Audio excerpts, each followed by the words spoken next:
মজাদার চিকেন বল কিভাবে তৈরি করবেন সেটাই আজকে দেখাবো। যারা পারেন আজকে শিখে নেবেন। তো এখানে আমি চিকেন বল এইভাবে সিদ্ধ করে তারপরে এটা ফ্রোজেন করে রাখবো। এটা ফ্রোজেন করে যে কোনো সময় ভেজে খেতে পারবেন বা রান্না করে খেতে পারবেন, নাস্তা হিসেবে খেতে পারবেন, তরকারি হিসেবে রান্না করে খেতে পারবেন। আসসালামু আলাইকুম ফ্রেন্ড, সবাই কেমন আছেন? আশা করি আল্লাহর রহমতে সবাই ভালো আছেন। আমিও আলহামদুলিল্লাহ অনেক ভালো আছি। তো এই যে দেখেন এখানে কিছু মুরগির বুকের মাংস নিয়েছি। হাড় ছাড়া মাংস লাগবে। এভাবে কিছু মাংস নিয়ে আপনি যতটুকু পরিমাণ করবেন ততটুকুই নেবেন। তারপরে এভাবে কেটে নেবেন। এভাবে ছোট ছোট পিস করে কেটে নেবেন। কেটে নেওয়ার পরে তো আমি কিভাবে কাটি দেখুন। আর কি কি মশলা লাগবে এটার ভিতরে সেটাও আপনাদের সাথে শেয়ার করব। সবই এ টু জেড দেখাবো। এটা চিকেন বল খেতে খুবই মজা। এটা আপনি ভুনা করেও খেতে পারেন, বেশি করে ঝাল দিয়ে, অনেক মজা। তারপরে ভেজেও খেতে পারবেন, রুটি দিয়ে পাউরুটি দিয়ে, সব কিছু দিয়ে খেতে পারবেন। অনেক মজা এই চিকেন বল খেতে। এটা বিশেষ করে ছোটো বাচ্চারা বেশি পছন্দ করবে। যদি আপনাদের ঘরে ছোটো বাচ্চা থাকে এভাবে তাদের ঘরে তৈরি করে দিবেন, দেখবেন তারা অনেকে আছে মাংস খেতে পারে না বা যে দাঁতে সমস্যা, তাদের এভাবে আপনি চিকেন বল করে দিতে পারেন। এটা স্বাস্থ্যসম্মত, খুবই ভালো খেতে। তো সবাই ফুল ভিডিওতে দেখবেন, যে যেখান থেকে দূরে প্রবাসী, যে যেখান থেকে আমার ভিডিওটি দেখছেন সবাইকে জানাই অসংখ্য ধন্যবাদ। যারা নতুন আছেন নতুন বন্ধুরা প্লিজ আমার চ্যানেলটাকে সাবস্ক্রাইব করে দিবেন। তো এই যে দেখুন আমার কাটাও হয়ে গেছে এভাবে ছোট ছোট পিস করে কেটে নেবেন।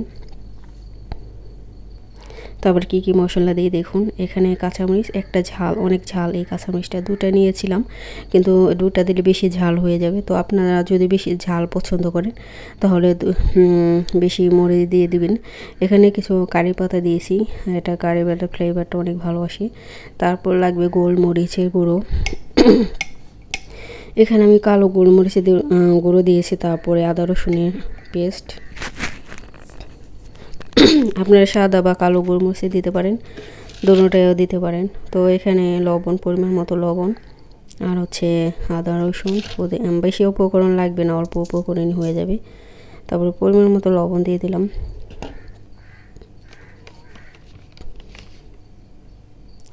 তারপরে এখানে আমার লাগবে কর্নফ্লাওয়ার। এখানে কর্নফ্লাওয়ার দিবেন পরিমাণ মতো, আপনার মাংস যতটুকু। মাংস যদি আমার পরিমাণ থাকে 2 চামচ দিলে হবে কর্নফ্লাওয়ার। তারপর লাগবে তেল, যে কোনো তেল দিতে পারবেন আপনি, সয়াবিন তেল, সরিষার তেল, অলিভ অয়েল। তারপর চিকেন মশলা এখানে দিয়ে দিলাম, চিকেন মশলা, মুরগির মশলা দিয়ে দিলাম। তারপরে একটু খাবার সোডা দিতে হবে একটু। তারপরে এখন সব উপকরণ মিক্স করে নিব।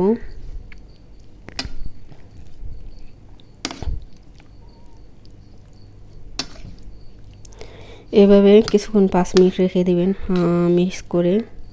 তারপরে এটা ব্লেন্ডার করে নিতে হবে।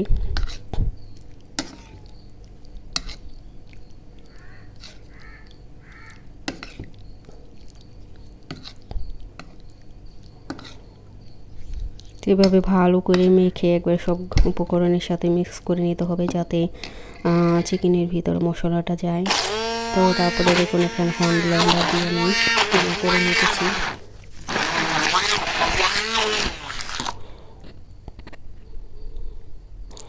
তো হয়ে গেছে প্রায়।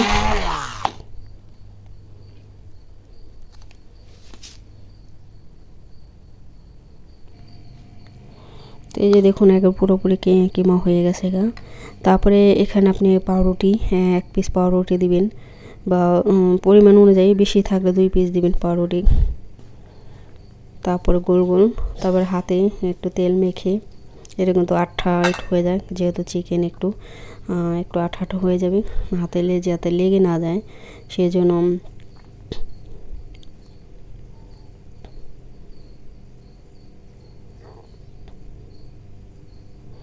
এভাবে হাতের সাহায্যে গোল গোল করে নিয়ে নেবেন সবগুলো।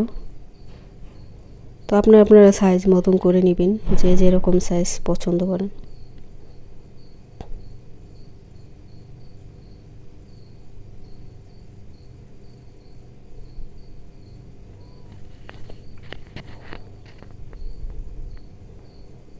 তো এই যে দেখুন হাতের সাহায্যে আমি গোল গোল করে নিতেছি।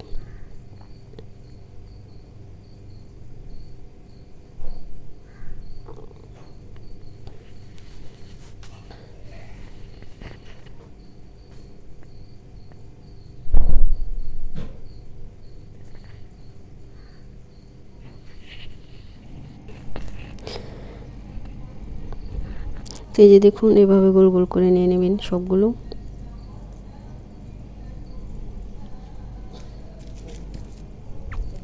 তো আপনারা আপনাদের মতন ছোট বড় সাইজ করে নিতে পারেন।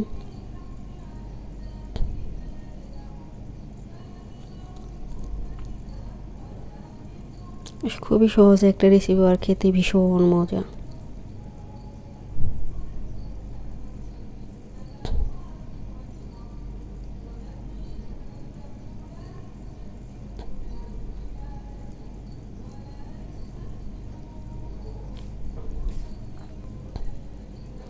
এভাবে হাতের সাহায্যে গোল গোল করে নিয়ে নেব এখন সবগুলো।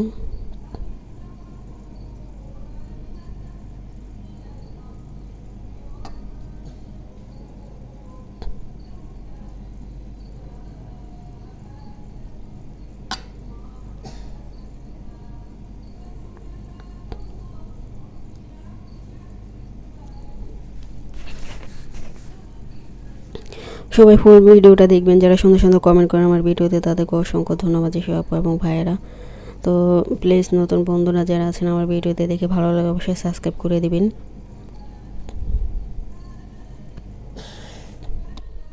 তো এই যে দেখুন সবগুলো তৈরি হয়ে গেছে কত সুন্দর দেখতে, খেতেও ভীষণ মজা, দেখতেও যেমন সুন্দর খেতেও অনেক মজা। তো সবাই ফুল ভিডিওটা দেখে দিবেন। এখন কিভাবে কি করি সবাই দেখতে থাকুন।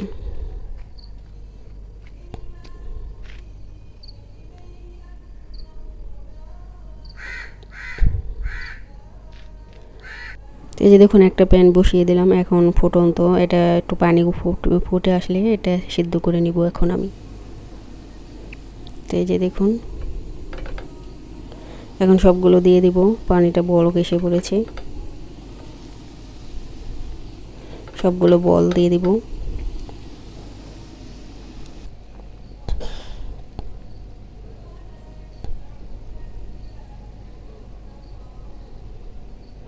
দেখুন সবগুলো দিয়ে দিলাম, আর এটা যখন বলক আসবে ফুলে অনেক বড় হয়ে যাবে আর সিদ্ধ হয়ে যাবে। এটা সিদ্ধ হয়ে গেলে আপনি উঠিয়ে ঠান্ডা করে একটা বক্সে উপরে ডিপ ফ্রিজে রেখে দেবেন, যখন খেতে মন চায় ভেজে খেতে পারবেন বা রান্না করেও খেতে পারবেন। তো আজকে চিকেন বল রেসিপি কেমন লাগলো সবাই সুন্দর কমেন্ট করে দেবেন, আপনাদের সুন্দর সুন্দর কমেন্ট করতে খুবই ভালো লাগে। সবাই ভালো থাকবেন, সুস্থ থাকবেন, আল্লাহ হাফেজ।